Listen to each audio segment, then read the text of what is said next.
Hello, and welcome to another episode of Perspectives on Tyranny, a podcast of Regimes Museum in Orange County, California. This episode features myself and Regimes Museum founder Dr. Marc Voss in conversation with oral historian Mary Contini Gordon. We discuss her latest book, Family Oral History Across the World, published by Routledge last November.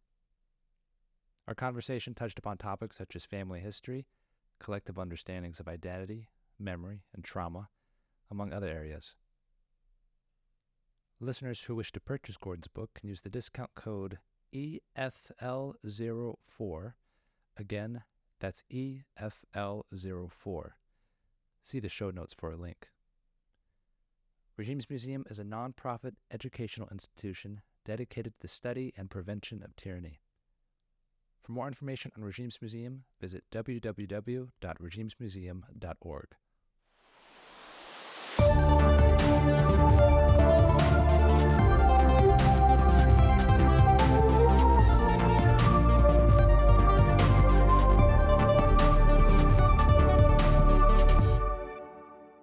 Well, in any case, we are fortunate enough to have Mary Louise Contini Gordon. Did I say that correctly? That is correct.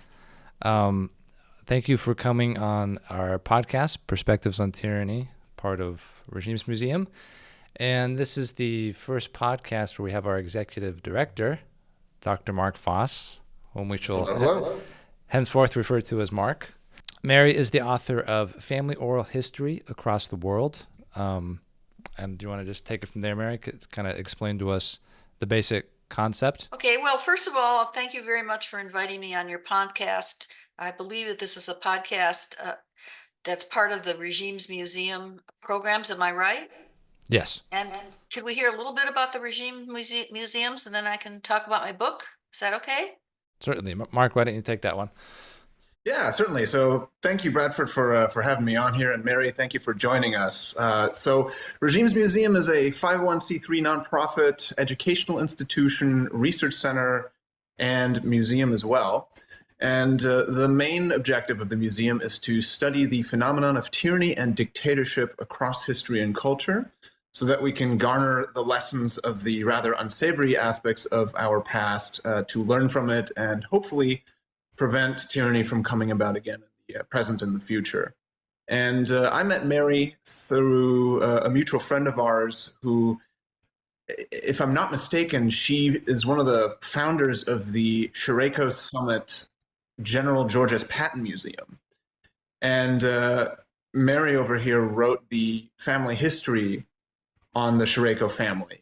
And so we got talking through her, and I wanted to invite her onto this podcast because Mary does a lot of work with oral histories, and her latest book is very, very interesting. And I also was involved in this as a what would you say You're one of the many people that I interviewed, and your research is particularly fascinating in regard to the Regimes Museum, but also in regard to families. Yeah, so thank you for that. And absolutely. And this is one of the reasons I wanted to bring you onto our podcast, because the Regimes Museum is an educational institution that attempts to make a more holistic approach to academia. In other words, we want to make this information as accessible as humanly possible. And even though you'll find some people not agreeing with this approach, but we would like to merge the high academic component of teaching and learning about the past with the more social, open approach of family histories, oral histories, social histories. And because this is one of those topics where really I think both an academic and a non-academic approach is very necessary. And I think you and your research really bridge that gap between high academia and public social histories as well. Well, I'm glad you said that because that was a goal of mine, and I'm happy that you recognize that. I think Bradford asked me to speak a little bit about the book, so I'll pick up on that. First of all, I interviewed about over 40 people, a total of 50 interviews. Marc was one of those interviews, and I would categorize those interviews in two categories.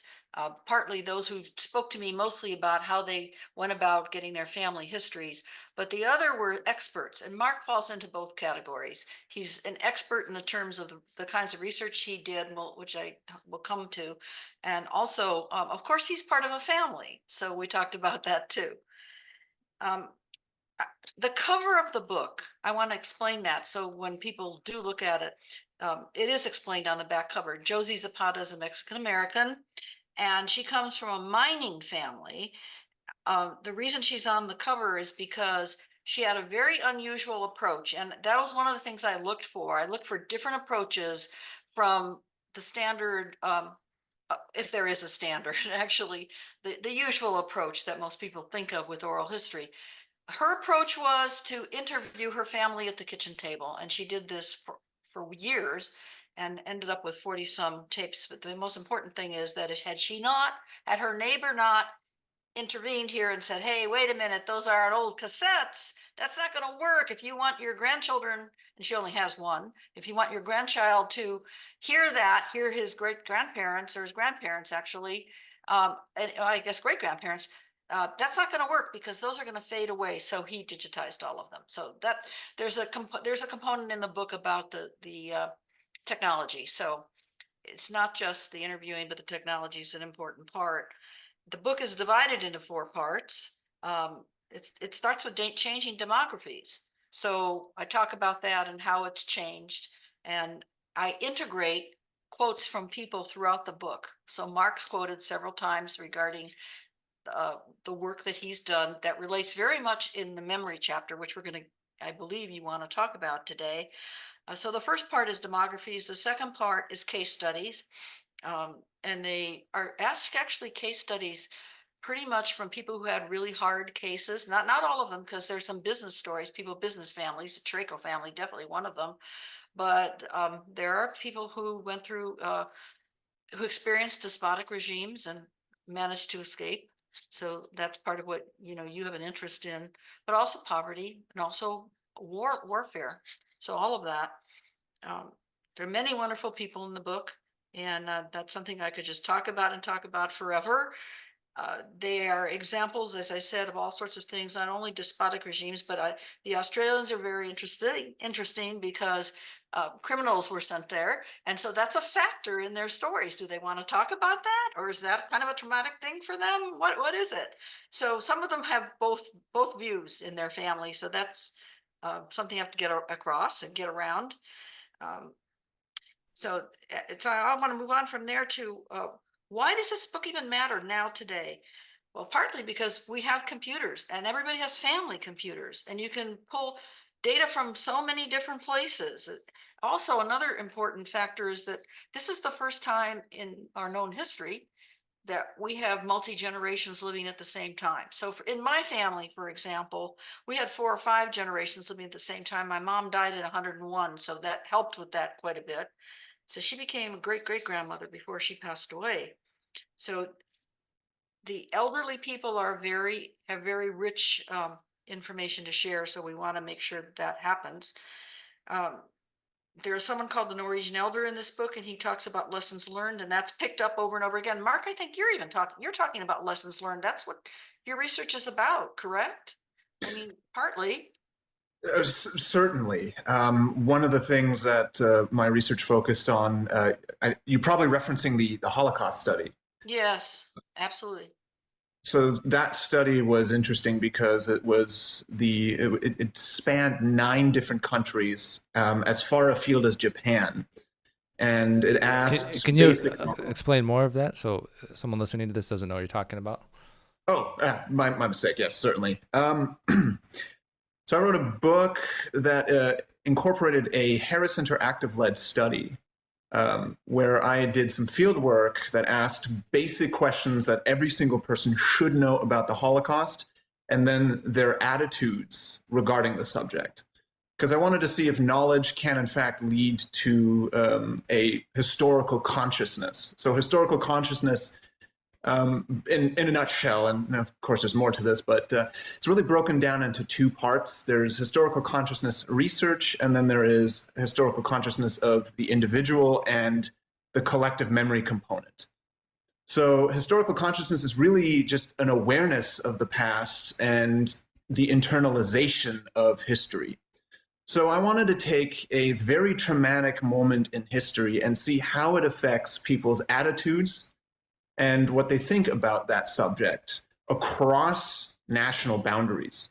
So in 2010, I conducted a study on Holocaust awareness with Harris Interactive, who have an international research panel made up of, oh gosh, I'm not sure how many members are there now, but it's many, many thousands. So I asked them if they would be open to doing a study with me about Holocaust awareness and attitudes. And we had 4,555 survey participants for this thing. And gosh, of all the countries, we had Germany, Italy, Japan, the United States, Great Britain, Spain, and France, and several others. And what I found was country-specific initiatives are required for keeping the memory of the Holocaust alive, on the one hand. I also found that countries like Russia and Poland had a much higher awareness of the past and of the crimes of the Holocaust.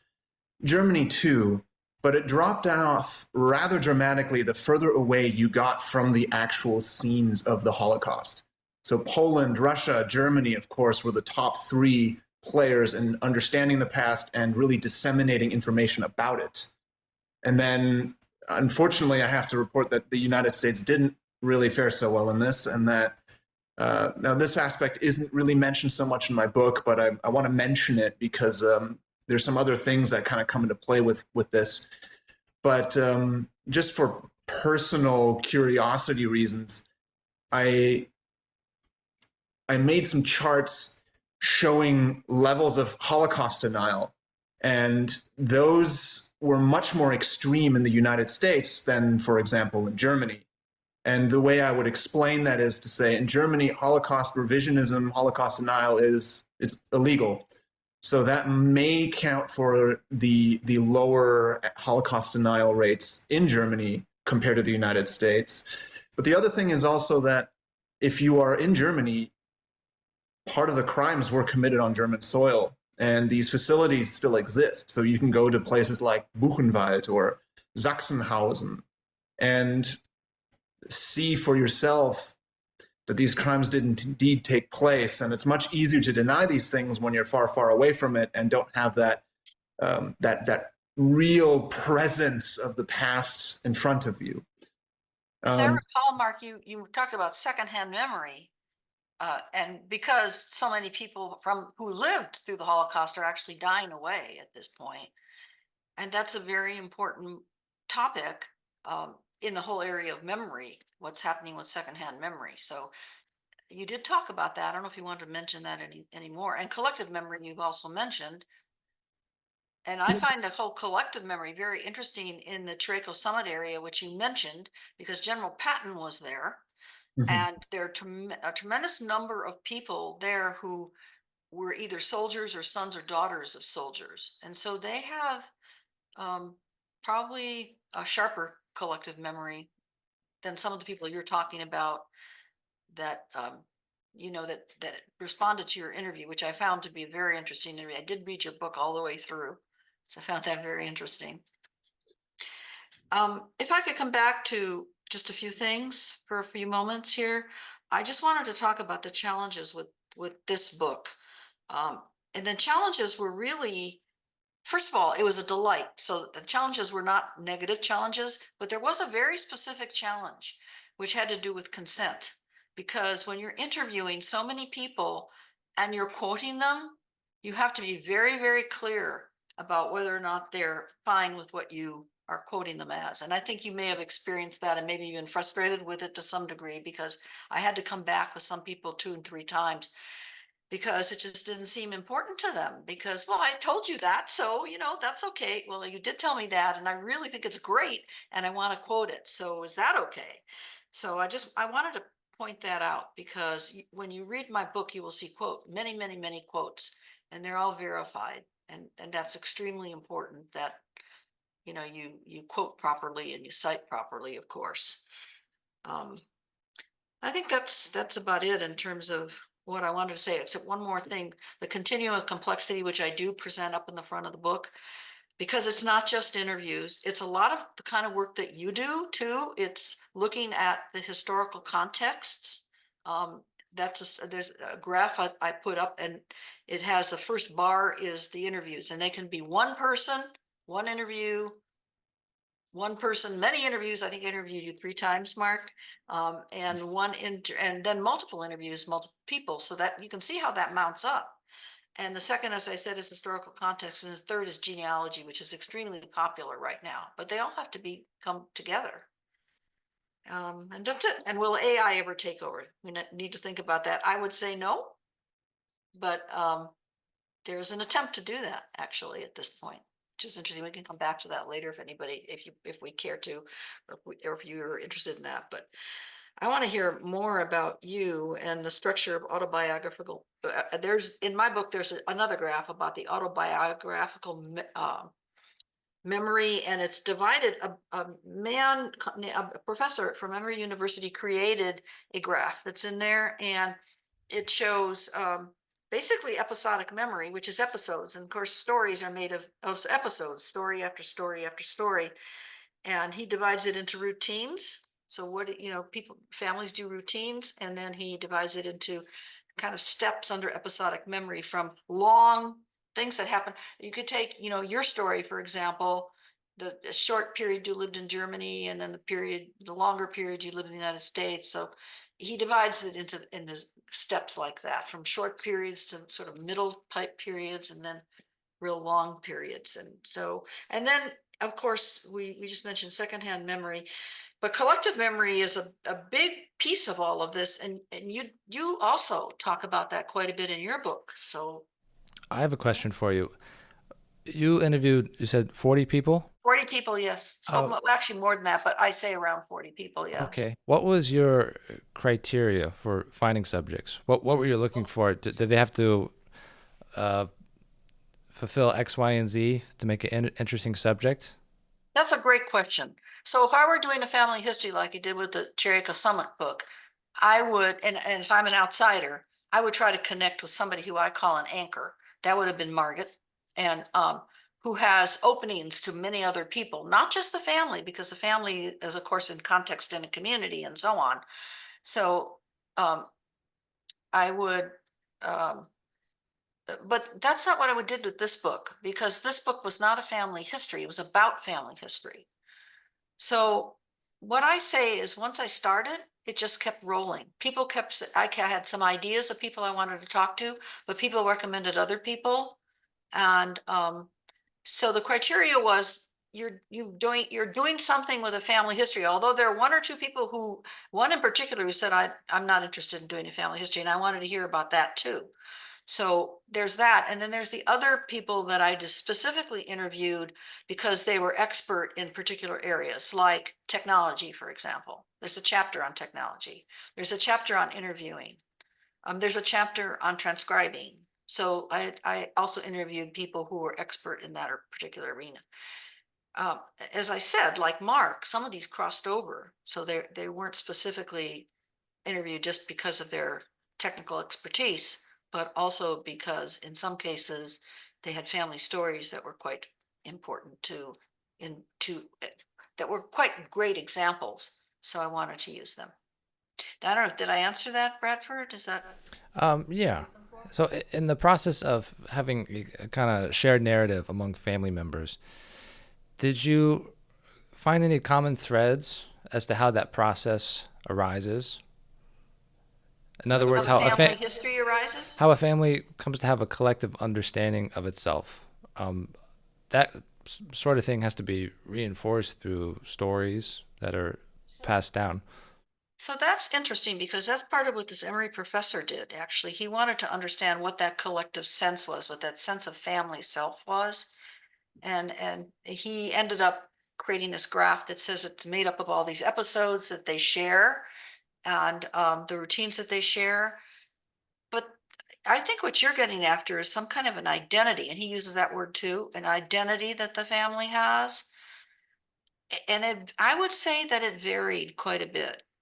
in this book. And I don't think that it was a country kind of thing. I think it was strictly family. The family in Australia identified very much with being market gardeners, for example, and talked about that a lot. The fellow from Alabama, who was a descendant of a plantation slave, identified with that. But he's a very interesting story because he had no family. He didn't know of any family other than his mother. So what's that identity? He was looking for an identity and he found it, but it took him quite a while, but he found it. I'm trying to think of some others. The woman who escaped Vietnam with her family, her identity is Vietnamese, even though she lives in France now. But that experience is part of her identity. I don't know for sure, but I guess that it's not something that she wants to pass on. One of the research studies I studied was from Poland. Oh no, it was from the Great Britain, but studying Polish immigrants to Great Britain. And one of the things that researcher discovered from interviewing immigrants from Poland was that at least the persons she interviewed, some of them put aside the hard truth of the things that they had gone through and went back to the cultural kinds of traditions that they'd had in their families and focused on those and then went forward. So I think identity was individual, basically.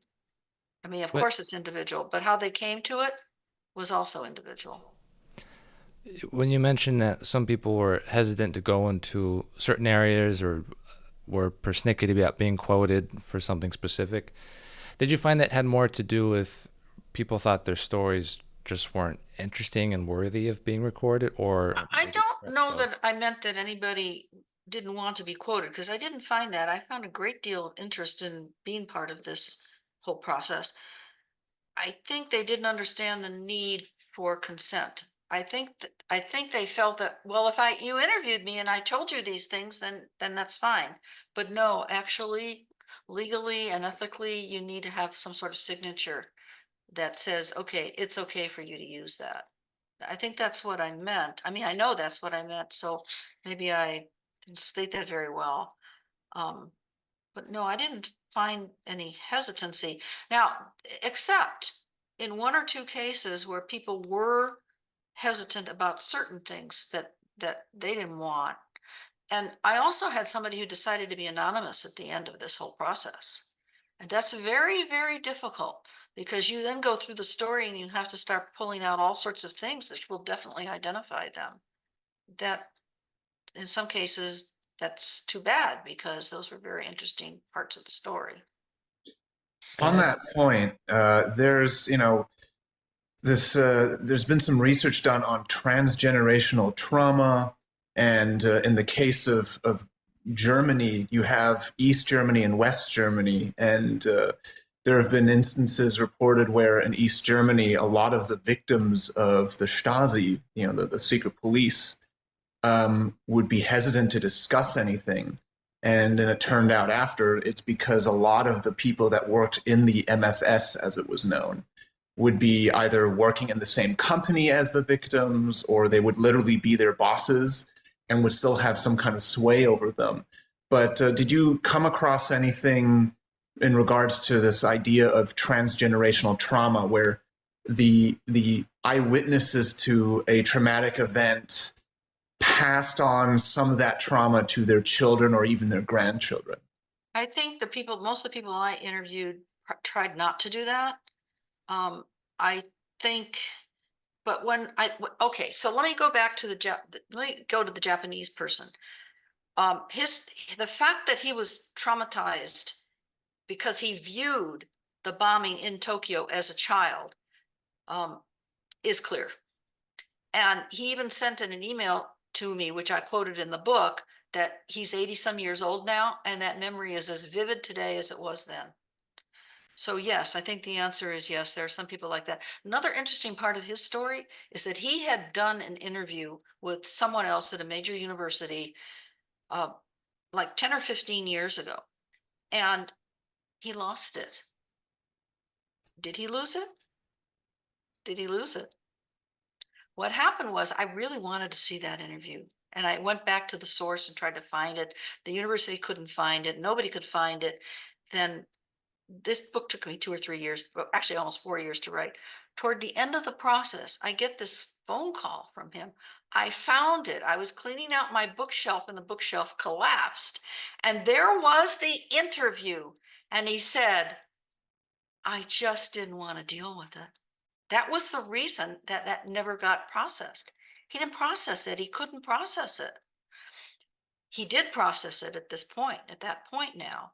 And not only did he process it, he went through it and hand wrote all kinds of things in it that he remembered it. So that answer to your question is yes. Do we want to use the word trauma? I have to be very, very careful with the word trauma because it's somewhat unethical to interview people. And if you realize that they're becoming traumatic, they're exhibiting trauma, you really ought to I mean, there are some people that will say you should come to a full stop. And then you need to be clear if they want to talk about that. I had at least 2 people that I talked to, and one in particular, and she's from the Seychelles. You will see this in the book. And the Seychelles was occupied at one point. And she lived through that. And I said, do you want to talk about this? She said, absolutely, I want to talk about that. And she was very clear she wanted to talk about it. And then there was a situation when she moved to Canada that she was bullied. And I said, do you want to talk about that? Absolutely, I want to talk about that. But not everybody's like that, correct? I mean, there's something, the Japanese fellow wanted to talk about it at this point, but there was a period of time when it was difficult. So I don't want to put words in anybody's mouth. That's my interpretation. Because else, I mean, what do you think? I mean, he didn't deal with it for all those years. These are all wonderful people, and they all shared these things with me, so they're in the book. So I feel like it's okay to share, but I'm still somewhat careful about, what you share and what you don't share, and I think you need to be careful, very careful with trauma. What's your process for interviewing people like that? Because obviously, you're not going to get into the heavy stuff in the first 5 minutes. You have to allow them to open up and get them to trust you.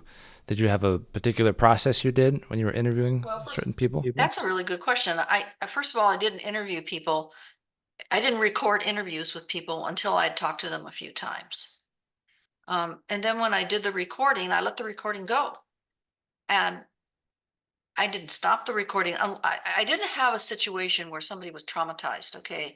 So I didn't feel like I ethically had to stop it. But I did ask, actually, in the interview with the one person who the Seychelles was occupied, do you want to talk about that? Yes, I want to talk about that. If she didn't, I would have probably had to scrap that tape, that audio, because she'd already started talking about it. So trauma is tricky. What some authorities say is you come to a full stop. But if you're in the middle of a recording, do you come to a full stop? Yes, you come to a full stop if it's traumatic. So it's best to talk to people ahead of time, but sometimes they bring up things that they didn't tell you ahead of time anyway. And you're not going to do the whole interview ahead of time. You're going to primarily tell them what you're doing, why you're doing it. And by the way, I also say, please do not tell me things you don't want recorded. I do say that. And please do not give me names of people to contact and their contact information. I do say that before we ever record. So you do set up some parameters. But what I found is when people start talking and they really get into the story, some things come out that they're okay with, and you might not think they are. So it's important. This is my style. I think I'm not sure that I have the same style that all oral historians have. But that's what I do. That's what I do. I will ask, do you want to talk about this? Do you want to say more about that? I think it's okay to say, do you want to say more about that? And they'll say yes or no. Typically, like, how long can some of the more traumatic experiences last that you've seen? Well, this is an interesting topic too, because I interviewed the curator at the British Library, which has thousands and thousands of what they call long life interviews. And what she has done is she realized, I think, touching on exactly what you're talking about, that the trauma can exist several generations. And so she created a warning, basically. I don't know if you would call it a warning, but she made it clear that you're welcome to go back into these interviews from your parents, your grandparents, your great grandparents. But some people are very happy to hear some of these stories, and some react differently. So it's your choice. But she was just being clear that not everybody reacts joyously. So sometimes it's hard to hear some of these things. And they also find out things that they didn't know, family secrets that come up all of a sudden in these interviews that they never knew about. Maybe a child that maybe they're related to somebody they didn't know they were related to, for example. These kinds of things can come up. So yes, it's and from my point of view, I believe it's important to have these stories. But you also, the archivists do some, I mean, in this particular case, the archivist is a very short paragraph, but does say you may find some things that may disturb you. Has there ever been an instance where you felt that maybe a certain topic wasn't worth pursuing, where you feared that this might border on the sensational and it's not worth bringing up, or it'll bring up too much stuff? How do you navigate those waters? Well, okay, so again, I have to separate this particular book from a family history. So in this particular book, I'm looking at how do you go about a family history, but I did have the case studies where people told me their stories. I didn't get anything too shocking, but I also was careful not to pry. So I didn't want to do that. But in the two books I wrote prior to this, one was a biography and one was a family history. What happens is there are people who don't want to tell part of the story. And then there are others who think there's no reason not to tell part of the story. So what I say is, if you're working with a family to write their family history, you are at one point going to navigate family dynamics. And then that's what you have to do. You have to navigate that. And you have to come up with you cannot put things, you can, I suppose, but particularly if somebody told you and signed off on it, you could probably put that in the book, but I would not want to do that until I could get the family as a whole to sign off on it, or just drop it. Bringing it to the topic of transgenerational trauma, since we've been touching on that, there was a study done in Germany, maybe 30 years ago now, that looked at victim and perpetrator families of the Holocaust and found that down to the millennial generation, trauma did pass from the victims and perpetrators to their children and the grandchildren.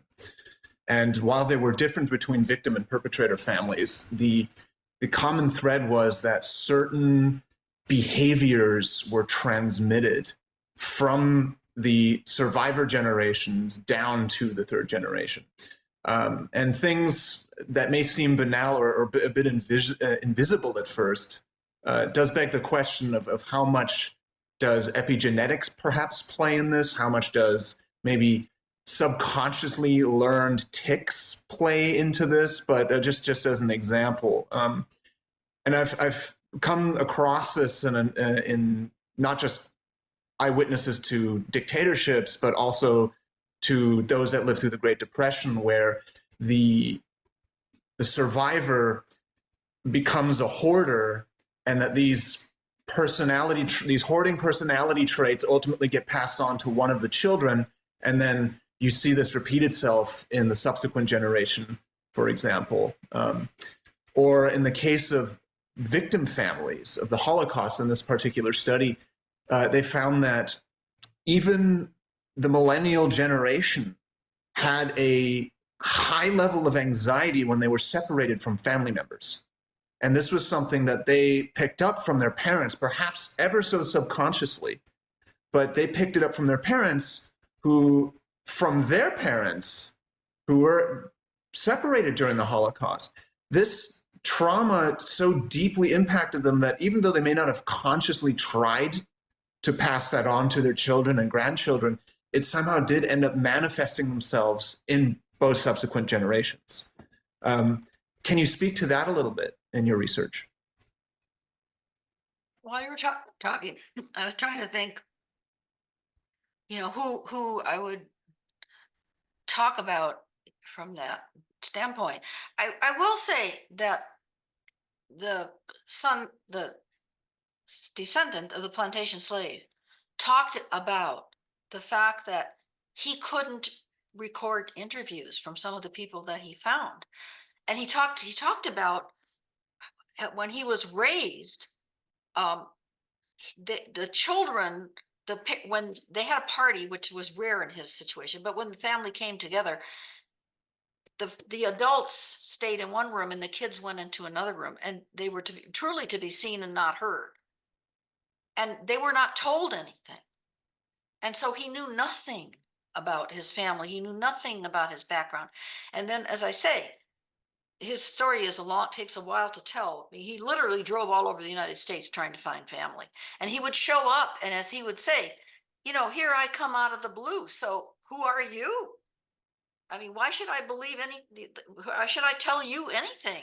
And they became very silent. And he worked around that, but some of that silence persisted. So I think that's the story that first comes to mind. I will say, I'll tell you something about my own family. My grandparents and parents lived through the Depression, and my mother saved rubber bands. We all save rubber bands. We do. I think it's kind of funny. I have a box of rubber bands and I have to throw them away every once in a while because I don't use them. They kind of dry up. Hers didn't dry up. My mother's did not dry up. She used them. But I've heard this from other people who save, like you said, like you've discovered. I've heard it from other people that they save things because their parents saved them. We're not that far from the Depression, really.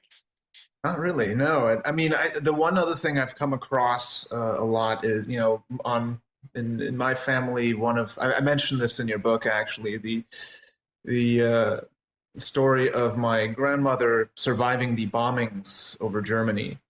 And she did not internalize that trauma very well. So the way it has manifested is that since the bombings, cause a lot of dirt and debris and just wreckage everywhere, but also literally just dust falling from the ceilings. Where she lives, her home is absolutely spotless. It looks like the house was built yesterday and they had just moved in. I mean, her sense of cleanliness is borderline obsessive. And I realized that, this could be something that maybe rubbed off on me even because I'm also very, very meticulous about cleanliness, especially around the home.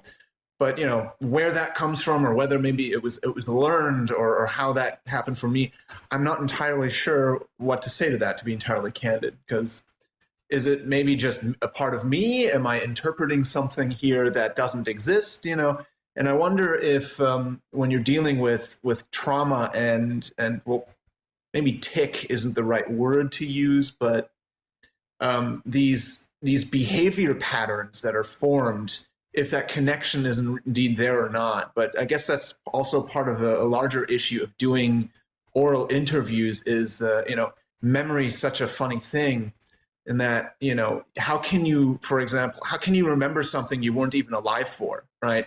There's been a lot of research in this in the collective consciousness field as well, where they look at how does one remember, to quote the late Elie Wiesel, well, it's partly historiography and it's partly also biography, right? But the areas that you weren't alive for to experience were still transmitted to you in one form or another, either through your own historical readings that you then interpreted in your own way, because all of this is a mental process. And I wanted to touch on this a little bit because I know, Mary, you actually have, you've talked about this before, the role of memory and, well, how one remembers the past if they weren't even really conscious of it at the time.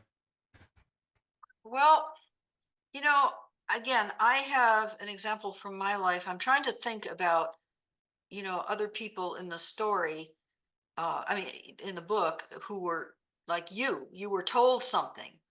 But Okay. you mentioned a picture that helped clear up something. I'm not sure if you're able to talk about that, but In my own family. Yes, I will. I mean, that was my uncle who was killed in the Second World War. I don't remember him. I never met him. But that was so impactful to me that he was an artist. He did paintings. Before he went in the war, he was talented, and then his superiors discovered his talent, and they actually brought in paints and so on from the United States so he could paint when he was stationed in Hawaii. Of course, he wasn't in Hawaii forever, but he has sketches and he has paintings, many of them. And I was determined to give him his dream of being an artist. And so I mounted 3 exhibits of his on of his work. So I mean, again, I never met him, but I know about him. And I think that's probably true with other people. I'm trying to think. Well, okay, so again, the plantation slave, the descendant of the plantation slave, Tom. So Tom never met most of his family, and there was an aunt he never met, his mother's sister, but he knew about her. And his grandmother, whom he never met, he was determined to find her grave, and he did. It was an unmarked grave, Pottersfield kind of grave, and he found it in Ohio. Um, so, I mean, again, I think that speaks to what you're talking about. Is that's a secondhand memory that she died somewhere, who she was, and her memory about who she was and how important she was in his life, even though he never met her, led him to go drive here, there, and everywhere until he found that grave. That is not all he did. He did many, many things in this story. But I think that definitely speaks to a memory of someone he never knew. there was one other story you mentioned, and again, if you can't speak about it, don't worry. But you mentioned a picture, and that this picture made you realize who is telling the real story and who has these vivid Oh, memories of a story that they could not have actually memory of. Uh, can you talk yes. about that one a little bit? I do want to talk about that. Okay, I thought you meant the other picture I had mentioned, but of my uncle, but my uncle's work.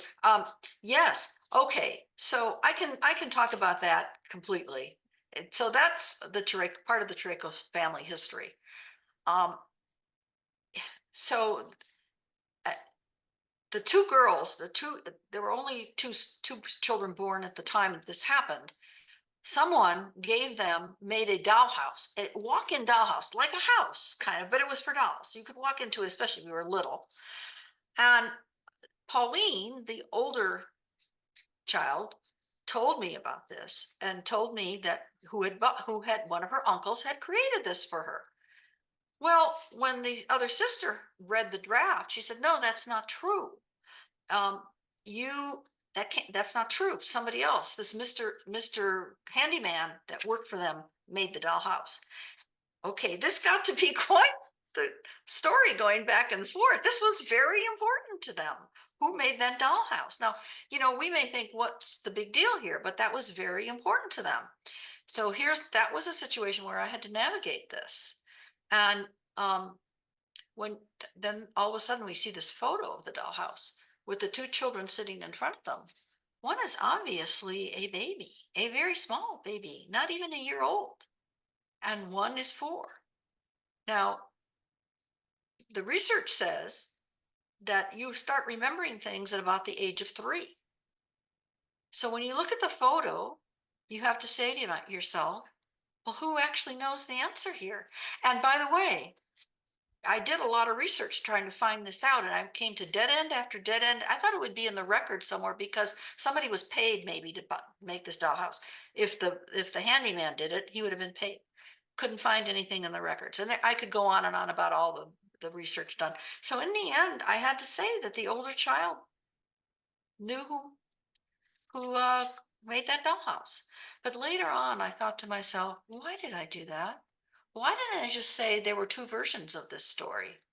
It probably the older child has a better memory, but maybe they both helped somehow. Maybe both were involved. We don't actually know the answer, not even just from that picture. I mean, it's pretty easy to just say, and I did. That's what I did. I said, okay, then, the older child knew who made the dollhouse. But you can see, even with something like that, where it looks like it's so for sure, if you think about it later on, a year later, you think, wait a minute. It could have been both of them. Maybe both participated, but for some reason, one was more visible than the other. I don't know that we'll ever know because there are no records. Mary, were there other instances of that where a particular family narrative was at odds with historical fact and you had to decide, okay, how do I present this? Okay, so as I mentioned earlier, in Australia, many relatives could had a criminal past because that's how they got there. So I ran into that a few times, but what I would be told is that um, in one situation actually both situations where there were stories like this, is that I thought it was rather interesting myself. I mean, I'm talking about a person today who's telling me the story. I thought it was rather interesting myself, and I think that they were very brave because maybe it was political dissidents and that they weren't really criminals. So, I mean, what is a criminal? And I mean, you don't know always. So, and in the second story like that, I was told the same sort of thing. They were transported. That means that they were criminals, not on a ship not on a cruise ship or anything like that. They were transported uh, to Tasmania, which was, I think Tasmania had another name at one point. So the answer is that, again, the person who told me the story didn't think it was so bad, but was pretty sure that her mother, had she been alive when they found out about this, because she didn't know until after her mother passed away about this, would have been very embarrassed. So some people are embarrassed and want to keep things secret, and some say no. Like I told you, the woman from the Seychelles, her attitude was, no, this happened. We can talk about it. How do you think institutions like Regimes Museum, which deals obviously with very sensitive topics, but even beyond that, how do you think oral histories and family histories can complement the work of the institutions in preserving and disseminating historical information? Well, as I said, I think that there's at least three pieces to all of this kind of work. I mean, there's the oral history, but there's also all the archival history, um, books written by historians, bona fide historians, and then all the genealogy that exists. So I think they interrelate. But Marcus, I remember from your book, you also indicated that museums, for one, and literature are very impactful in terms of keeping these memories going.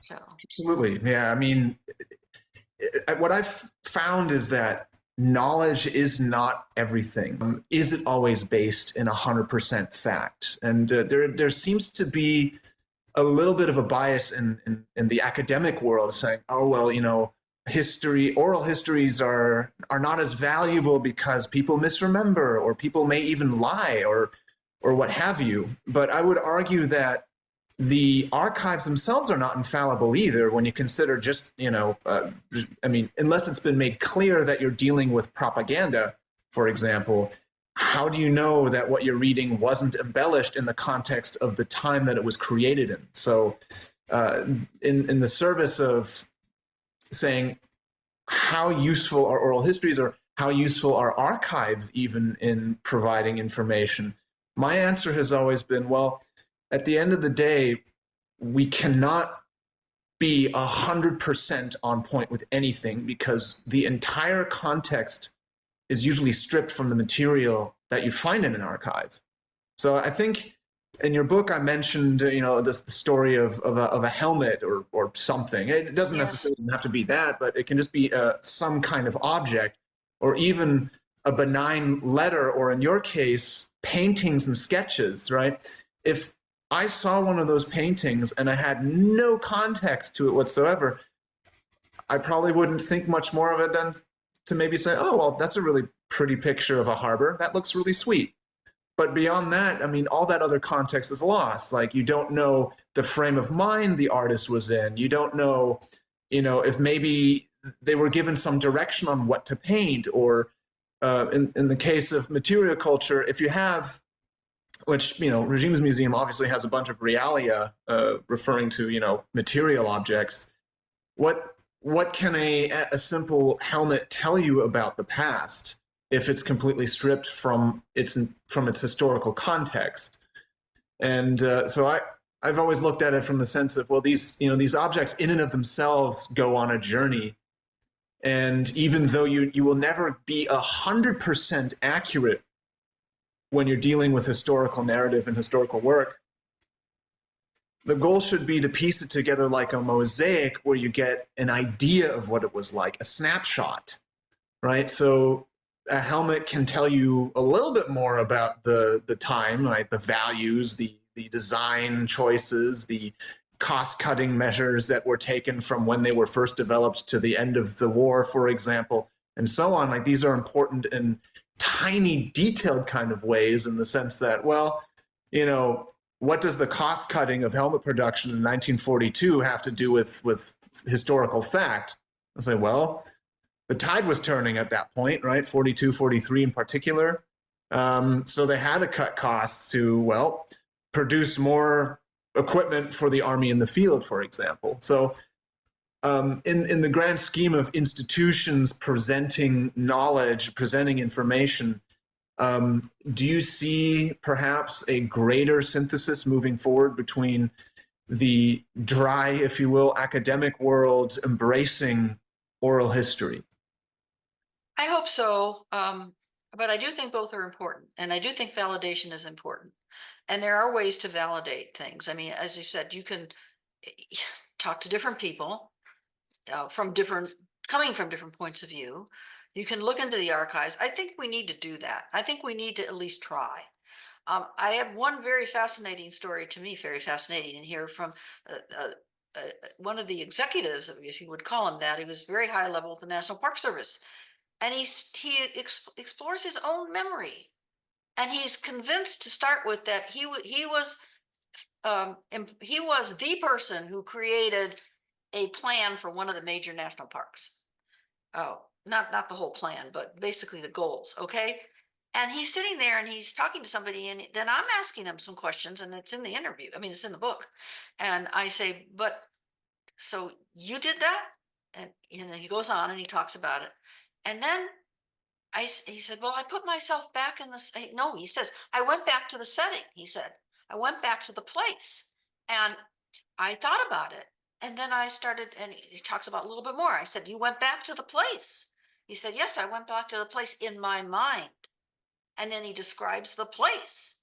And he says, it wasn't me. I all of a sudden realized, no, that's not work I did.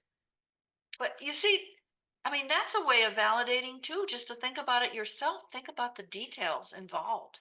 That's what he did. And then I have some other stories like that. But I think validation is important. I don't think you can throw it out the window. But I do think you still have to tell these stories, because at least parts of them are real. Parts of them happened. So, and there are lessons learned in these stories, and the lessons learned are important to pass on. So I agree with you. And I also agree with a hard-nosed historian. I mean, I can really see both points of view. And I think both need to pay attention to each other. I think you also talked about artifacts. Artifacts are really important also in these oral histories. They really spark memory. Artifacts and photographs. I talk about that. And there's a a professor in Australia, Janice Wilton, who has a book in which she talks about artifacts in regard to oral history. So I think your helmet stories are really important. And what you talk about, I mean, they do probably bring back memories to some people, which are not great memories. But I think you also talk about how they were made and how that had something to do with, I mean, you talk about that now. I didn't experience this next story myself, but it was told to me by a former director, and I thought it was too cool to pass up on in this case. We did the museum did a function at a school where they brought veterans in that fought in World War II to talk to the kids. And you could see that one of the veterans was talking, but he wasn't really, it was more standard fare stuff you could find in a history book. But as he was describing a story where he had to, he was a minesweeper, so he had to clear the mines, and we happened to have brought one with us. And so, it's known as a telamine, literally a plate mine. So as he's describing, he's like, oh gosh, I don't quite remember. And then we held it up, and he's like, oh, this is it. So he grabs the telamine and he immediately just starts disassembling the whole thing, pulling out the firing trigger mechanism and what have you, and begins really diving much deeper and unlocking new memories that he didn't have before, just by looking at this one object. And so I think that was a really sweet thing to see. And I agree, objects can help tell a story. And as some of my critics have complained, as they say, oh, well, why do you have all this junk? It's not really worth anything. And I'm like, well, if you think about material culture in the sense that much of what we know about the ancient world is based off of the material culture they left behind. So through the material, when eyewitnesses are gone and there are no saved archival interviews of any kind, all you have is the ruins, the bits of pottery or what have you that are left that will complete that story for you. You also commented that I don't know that you said this exactly, but this is what I internalized, that we need to move ahead with oral history. And it's not just oral anymore. I mean, really, it's not. I mean, there's, I don't know if you know the name Michael Frisk, but Michael he's a professor on the East Coast. He has a project called Pic Story, where he's trying to put pictures with oral history. And you'll see this in museums now. Well, you'll have a photograph and then you push a button and you'll hear the person speaking. I think that's very important. I'd like to see more pictures in with oral history. We don't do that. We don't put them in the transcripts. We don't put them in the books so much. There are 90 photographs in the Chirico Family History, because I'm a real believer in marrying the audio with the visual. Because we're visual people. We see things. We don't just hear things, unless, unfortunately, we're blind or, born blind or deaf. But I think that's important. The helmet's important to see. I mean, fortunately, the story you're telling didn't result in trauma, but it could have. So then you have a whole different story, not a whole different way of looking at this. And that's probably how some people are looking at it. It's probably bringing forth things they don't want to remember. I mean, there's something definitely to be said about sense perception and memory, right? If you use, and this is, I use this as an anecdote in my classes where I say, well, if you write your notes down by hand, you're using more sense perception and you're more likely to recall it than if you're only, typing, which is a much newer phenomenon for the human species, if you will. So 100% agree with you on as many different sense perceptions as you can to mobilize memory about the past. So the memory experts bring up the whole issue of salient memories. And what that means is they're sensory. There was some sort of sensory activity involved, and those memories are very strong. They will come back to you and you will see them in your mind's eye. You will see a scene. It will either be a moving scene or it may be a still scene, but you will see a scene. And if it's a happy scene, fine. But if it's a traumatic scene, then that is very traumatic. So, well, absolutely. I mean, I even have stories of smells leading to memories. where people will smell this much. Oh, that reminds me of mother's red cabbage, or they'll say, "Ooh, yeah, there's a very distinct odor to things from different countries from different time periods." Even I don't know if you've ever experienced this, but I can only say this because I've been into storage units and even damp archives here and in Europe, where you get a distinct smell from items produced during the Cold War in East Germany, for example. And it's the most bizarre thing that I've ever encountered, really, where just by walking into one of the rooms, for example, even at the Wende Museum, and you smell the uniforms or the fabrics and the cloth items they have lying around, like, yeah, no matter where it is, they all have the same distinct smell. And I've noticed that even with World War II items, if they're Italian made or if they're French made or Japanese made or what have you, they all have a very distinct odor. And They're so different? sometimes, oh, certainly, yeah, Oh. which is really uncanny. And I think part of what's also going on is, especially with really old stuff, is mothballs and cloves that are used to keep vermin, insects away from the material. But even with old books, I mean, I'm sure you've walked into libraries and you get the old book smell, the smell of decaying paper and glue and whatnot. And I found it that this can also bring back distinct memories as well. Also music. Oh, yeah. When you hear an old song, it can take you back to something that happened when you were a teenager, perhaps. If it's a pretty old song. So yes, sounds. So I get into that at one point in the book too. Sounds, just sounds.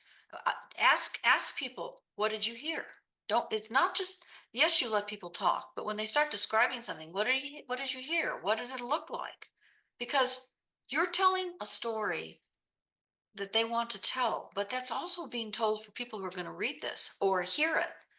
And you do want them to feel that story as much as possible, not just hear it and, oh, I'm listening to another story. No, you want them to actually get into it. And it will get into it the more sensory you can make it. Before we conclude today's interview, are there any last thoughts or things you would like to say to our audience?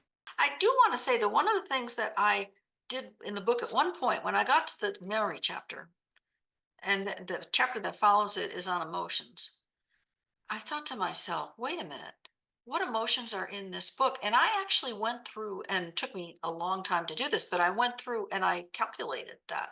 You might find it it was hard to calculate. Somebody said, you calculate? Yeah, it wasn't easy. But it turned out that there were twice as many happy quotes as there were what you would call sad on the continuum. I call it as an emotional continuum. There were twice as many. And again, there was a very interesting UCLA study done where some professors they actually went into 32 different homes and taped something like 300 hours of parents talking with their children. And what they were trying to find out is, what kind of emotions are you passing down? And one of the most interesting things that they were passing down, mostly happy kinds of talking. But one of the most interesting things to me that came out of this is that pride. They passed down pride, but the pride wasn't as impactful unless they passed down achievement with it. If it was just be proud of yourself, that didn't matter. And this comes out when you study ed psych too, or any kind of psych, is something. When you're praising somebody, you need to put into the praise what it's for. Otherwise, it doesn't mean much. So anyway, I found that the most of the pride that was mentioned in this book had some achievement that went with it. And again, I said it was a 2-to-1 pride to the other end of the continuum, which was sad, semi-traumatic. I wouldn't say traumatic, because I think that's a problem with oral history. I fortunately, I think there were a few kind of traumatic things, but people said, it's okay. It's okay. I want to talk about it. So I did want to bring that up about the emotions that come across, and they're important. I mean, they're part of life. That's who we are. We're emotional beings. Well, I appreciate you so much for coming on. And Bradford, thank you for having me on as well. And I think this was a really, really exciting and interesting interview that we were able to conduct. Thank you, Mary, for your time. You've been very generous, and this is super interesting to me. Marc, any last words? Live and learn, always stay curious and try to make the world a little better every time. And I think this is what this interview is going to help facilitate, right? The merger between academia and social history, and leading with empathy. All right. Take care, all. Thank you for listening. If you enjoyed this interview, be sure to like, share, and subscribe to our show wherever you get your podcasts. Regimes Museum is a nonprofit educational institution that studies the phenomenon of tyranny and dictatorship across history and culture. Find out more about our work at www.regimes.museum.org.